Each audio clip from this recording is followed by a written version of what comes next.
Hello guys and welcome back for another tutorial. Today I will show you how to connect Stripe and Zapier for payments.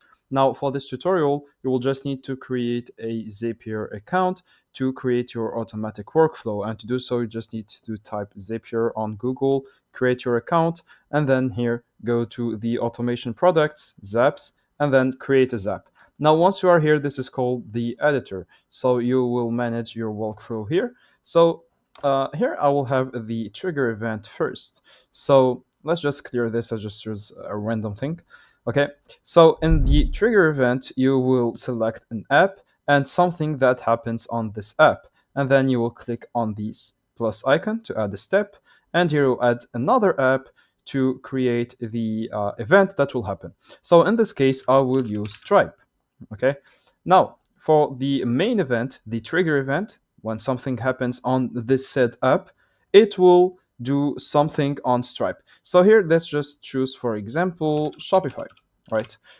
This is the most known platform for e-commerce. So let's choose Shopify here. And then for the event, let's go to trigger event here and then choose an event. Let's say, for example, a new order. Okay.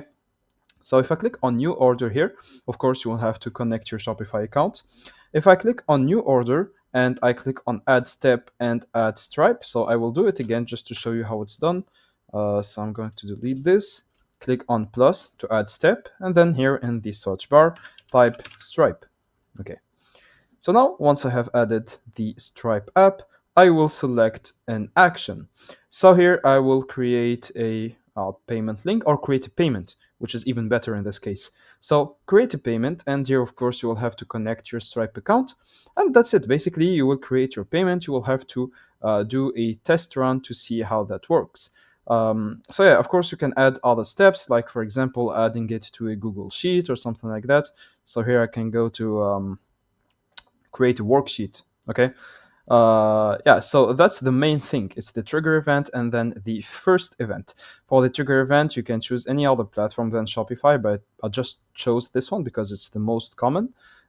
Choose an event like a new order or a refund or something like that, and then choose Stripe to connect it to Shopify, and then here choose the event like create a payment, cancel subscription, confirm payment. Yeah, in this case, confirm payment is even better. And that's it. You'll need to connect your Shopify account, your Stripe account, and if you want to add another app, you will add the other account. And that's it. Basically, that's how you do it. So I hope you guys enjoyed this tutorial. Don't forget to like and subscribe if it helped you.